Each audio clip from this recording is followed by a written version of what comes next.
Nawab मलिकांना supreme कोर्टाचा तात्पुरता दिलासा, अंतरिम जामीन 2 आठवड्यांनी वाढवला.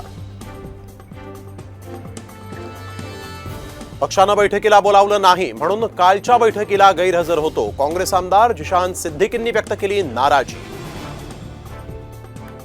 गणपत गायकवाड यांच्या मतदानाच्या परवानगीवरून अनिल देशमुख आक्रमक. गायकवाडांना एक न्याय, मला वेगळा, देशमुखांची प्रतिक्रिया. विधान भवन परिसरात नाना पटोले आणि प्रफुल्ल पटेलांमध्ये चर्चा. राजकीय विरोधकांमध्ये झालेल्या भेटीनं चर्चांना उधाण. भाजप प्रदेशाध्यक्ष बावनकुळे आणि मिलिंद नार्वेकरांमध्ये विधान भवन परिसरात संवाद. नार्वेकर ठाकरे गटाचे विधान परिषदेचे उमेदवार, चर्चांनाही उधाण.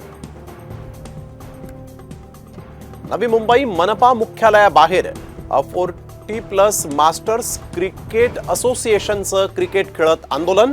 बेलापुरातलं मैदान वाचवण्यासाठी नागरिक रस्त्यावर. भंडारा बालाघाट राष्ट्रीय महामार्गावर 2 दुचाक्यांची जोरदार धडक. कुटुंबाला भेटायला जाणाऱ्या तरुणावर काळाचा घाला. कोल्हापूरच्या अंबाबाई चरणी सुमारे 1.5 कोटी रुपयांचं दान. 2 दिवसांपासून सीसीटीव्ही कॅमेऱ्यांसमोर एकूण 12 दानपेट्यांची मोजणी.